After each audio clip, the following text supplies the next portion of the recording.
Hi viewers, எல்லோரும் எப்படி இருக்கீங்க? நான் நல்லா இருக்கேன். கௌசி குக்கிங்லேருந்து உங்கள் கௌசி தான் பேசுகிறேன். நான் இன்றைக்கி என்ன செய்ய போகிறேன்னா, மட்டன் மக்ரோனி மசாலா தான் பண்ண போகிறேன். இதுக்கு மக்ரோனி பாருங்கள், இந்த ஷேப் எடுத்திருக்கேன். இது ஒரு 2 கப் அளவுக்கு எடுத்திருக்கேன். இதுக்கு வந்து ஒரு 5 பீஸ் மட்டன் எடுத்திருக்கேன். கொஞ்சம் தான் எடுத்திருக்கேன் மட்டன்னு. இதுக்கு வந்து 2 தக்காளி கட் பண்ணி வச்சுருக்கேன். 2 மீடியம் சைஸ் வெங்காயம் கட் பண்ணி வச்சுருக்கேன். ஒரு 4 பச்சை மிளகாய் எடுத்திருக்கேன். இஞ்சி பூண்டு பேஸ்ட் வந்து ஒரு சின்ன ஸ்பூனில் ஒரு 4 ஸ்பூன் அளவுக்கு எடுத்துக்கோங்க. இப்போ வாங்க செய்கிறத பார்க்கலாம். இப்போங்க இந்த மாதிரி மக்ரோனி செய்கிறதுக்கு அகலமான பேன் வச்சுக்கோங்க. அடுப்பு பற்ற வச்சுட்டு பேன் வச்சுட்டேன். நான் எடுத்த கரண்டியில் 2 கரண்டி அளவுக்கு எண்ணெய் போட்டுக்கிறேன். கொஞ்சம் 50 mlக்கு கொஞ்சம் கம்மியாக போட்டுக்கோங்க.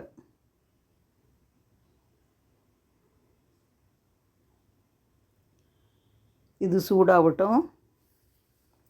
4 லவங்கம், 4 பட்டை, 4 ஏலக்காய் போட்டுக்கோங்க. என்கிட்ட பட்டை இல்லை, நான் லவங்கமும் ஏலக்காய் மட்டும் போட்டுக்கிறேன். இது வெடிக்கட்டும். நம்ம கட் பண்ணி வச்சுருக்கிற வெங்காயம், பச்சை மிளகாய் கொஞ்சமாக கீறி போடுங்க, இல்லைன்னா வெடிக்கும். பாருங்கள், இது நல்லா கலந்து விடுங்க. கொஞ்சம் ரொம்ப கோல்டன் ப்ரௌனாக வர தேவையில்லை, ஒரு கண்ணாடி பதத்துக்கு வந்தால் போதும்.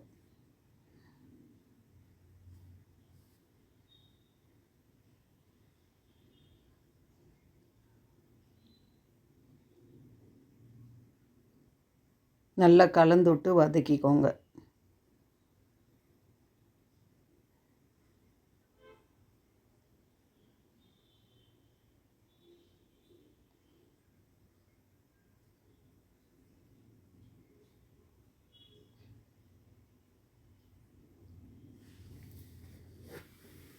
பாருங்கள், இந்த அளவுக்கு வதங்கினா போதும்.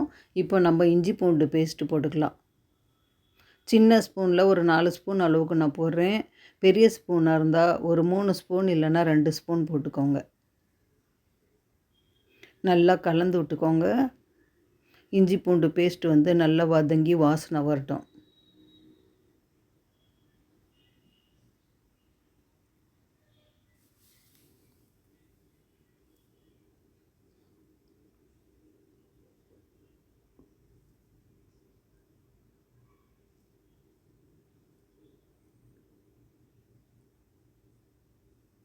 பாருங்கள், இப்போ வந்து நம்ம வாஷ் பண்ணி வச்சுருக்கோம் இல்லையா, மட்டன் பீஸ் போட்டுக்கலாம். மட்டனுக்கு பதிலாக நீங்கள் கீமா கூட போட்டுக்கலாம். கீமா போட்டாலும் ரொம்ப டேஸ்ட்டாக இருக்கும். இந்த மட்டனை நல்லா வதக்கிக்கோங்க. கொஞ்சமாக உப்பு போட்டுக்கலாம். நம்ம கடைசியாக செக் பண்ணி போட்டுக்கலாம் மீதி உப்பை.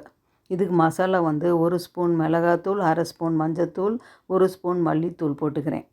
நல்லா கலந்து விட்டுக்கோங்க. நம்ம எக்ஸ்ட்ரா மசாலா வந்து மேகி மசாலா வச்சுருக்கோம். அதனால் இந்த மசாலா வந்து கொஞ்சமாக குறைச்சி போட்டிருக்கேன். பாருங்கள், இதுக்கு வந்து மேகி மசாலா கிடைக்கிது, 5 ருபீஸ் பேக்கெட்டு. இது நான் 1 வாங்கி வச்சுருக்கேன். இது வந்து நம்ம மிக்ஸ் பண்ணோன்னா சூப்பராக டேஸ்ட்டாக இருக்கும். பாருங்கள், இப்போ கட் பண்ணி வச்சுருக்கிற தக்காளியை மிக்ஸ் பண்ணிவிட்டு, தக்காளி நல்லா கொஞ்சம் மசிய வர வரைக்கும் நல்லா வேக வச்சுக்கோங்க. இந்த மட்டனும் கொஞ்சம் நல்லா தண்ணி விட்டு நல்லா ட்ரை ஆகட்டும். அது வரைக்கும் வேக வச்சுக்கோங்க. அப்போ தான் மசாலா நல்லா பிடிக்கும் மட்டனில். நல்லா கலந்து விட்டுக்கோங்க.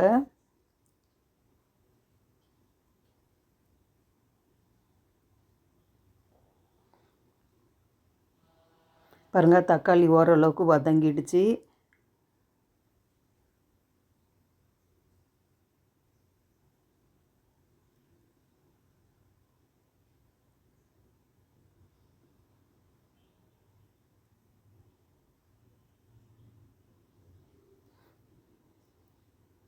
நீங்கள் குக்கரில் வைக்கிறதா இருந்தால் இந்த மட்டன் வேகிறதுக்கு 2 விசில் வச்சு எடுத்துக்கோங்க. இந்த ஸ்டேஜில் பாருங்கள், மட்டன் வேகிறதுக்கு ஒரு 2 டம்ளர் தண்ணி போட்டுக்கிட்டேன். நல்லா கலந்து விட்டுக்கோங்க.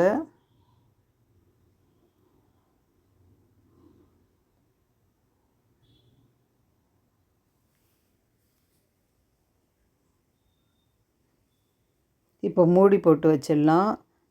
மட்டன் கொஞ்சம் வந்து நல்லா வேகட்டும்.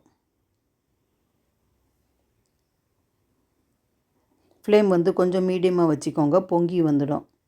பாருங்கள், ஒரு 15 நிமிஷம் வச்சேன். பாருங்கள், மட்டன் வந்து நல்லா வெந்துடுச்சு. நீங்கள் வாங்குகிற மட்டனை பொறுத்து லேட் ஆகும் சில மட்டன் வேகிறதுக்கு. நீங்கள் குக்கரில் வேணால் கூட வச்சு எடுத்துக்கோங்க. நான் வீடியோ காமிக்கிறதுக்காக உங்களுக்கு மட்டன் வந்து பேனில் வேக வச்சேன். இந்த மட்டன் வந்து சீக்கிரமே வெந்துடுச்சு பாருங்கள். இப்போ நம்ம மக்ரோனிக்கு தேவையான அளவு தண்ணி போட்டுக்கலாம். நம்ம 2 கப்பு மக்ரோனி எடுத்தோம், அது போட்டுக்கலாம். பாருங்கள், பேனில் ஒரு 2 கப் அளவு தண்ணி இருக்குது. இன்னும் 2 கப் அளவு தண்ணி நான் போட்டுக்கிறேன். நீங்கள் மக்ரோனி எடுத்த அதே அளவில் டபுளாக போட்டுக்கோங்க, தண்ணி வேகிறதுக்கு கரெக்டாக வரும். பாருங்கள், இப்போ நம்ம மேகி மசாலா வந்து கட் பண்ணி போட்டுக்கலாம். 1 ஸ்பூன் அளவுக்கு அந்த பவுடரை நான் போட்டுக்கிறேன். நல்லா மிக்ஸ் பண்ணிக்கோங்க. தண்ணி கொதிக்கிட்டோம். பாருங்கள், நம்ம எடுத்து வச்சோம் இல்லையா மக்ரோனி, அதை போட்டுக்கலாம்.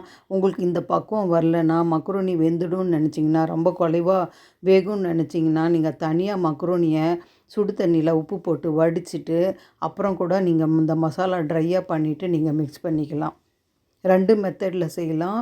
உங்களுக்கு இந்த அளவு தெரியும்னா நீங்கள் இந்த மாதிரி செஞ்சுக்கோங்க. அப்படி இல்லைன்னா தனியாக வடிச்சிட்டு மிக்ஸ் பண்ணிக்கோங்க. பாருங்கள், நல்லா கலந்து விடுங்க. இப்போ நான் கொஞ்சமாக புதினா, கொத்தமல்லி எடுத்திருக்கேன், வாஷ் பண்ணி வச்சுருக்கேன். பாருங்கள், இதை வந்து நம்ம பொடியாக கையிலேயே உடச்சி போட்டுக்கலாம், இல்லை கட் பண்ணி கூட நீங்கள் போட்டுக்கோங்க. புதினா போடுறதால அந்த பிரியாணி வாசனையோட மக்ரோனி வந்து டேஸ்ட்டாக இருக்கும். நல்லா கலந்து விட்டுக்கோங்க. இந்த ஸ்டேஜில் உப்பு செக் பண்ணிவிட்டு கரெக்ட் பார்த்து போட்டுக்கோங்க. நான் போட்டுட்டேன் உப்பு. பாருங்கள், இப்போ ஃப்ளேம் வந்து கொஞ்சம் குறைச்சிட்டு மீடியமாக வச்சுட்டு மூடி போட்டு அப்படியே ஒரு 10 நிமிஷம் வச்சுடுங்க. 10 நிமிஷத்துக்கு அப்புறம் நம்ம பார்க்கலாம். அப்பப்போ நடுவில் வந்து கொஞ்சமாக ஓப்பன் பண்ணி கலந்து விடுங்க. நீங்கள் அதிக ஃப்ளேம் வச்சிங்கன்னா அடி பிடிச்சிக்கும். அப்பப்போ நீங்கள் கலந்து விடுங்க. தண்ணி ட்ரை ஆகிடுச்சின்னா அடுப்பு ஆஃப் பண்ணிக்கலாம். அப்படி இல்லைன்னா இன்னும் கொஞ்சம் நேரம் வைங்க. பாருங்கள், தண்ணி நல்லாவே ட்ரை ஆகிடுச்சி. இன்னும் ஒரு 2 மினிட்ஸ் வச்சுட்டு நான் அடுப்பு ஆஃப் பண்ணுறேன். பாருங்கள், சூப்பராக ரெடி ஆகிடுச்சி. பாருங்கள், இது ரொம்ப ரொம்ப டேஸ்ட்டாக இருக்கும். இந்த மாதிரி மார்னிங் டிஃபனுக்கோ இல்லை மத்தியானம் சாதம் சாப்பிட்றதுக்கு சலிப்பாக இருந்துச்சுன்னா இந்த மாதிரி நீங்கள் செஞ்சு சாப்பிட்டு பாருங்கள். உங்கள் வீட்டில் எல்லாருக்குமே பிடிக்கும். என் சமையல் உங்களுக்கு பிடிச்சிருந்ததுன்னா கௌசி குக்கிங் சேனலுக்கு லைக் பண்ணுங்கள், கமெண்ட் பண்ணுங்கள், ஷேர் பண்ணுங்கள், சப்ஸ்கிரைப் பண்ண மறந்துடாதீங்க. அடுத்த சமையலில் பார்க்கலாம். ஓகே, பாய்.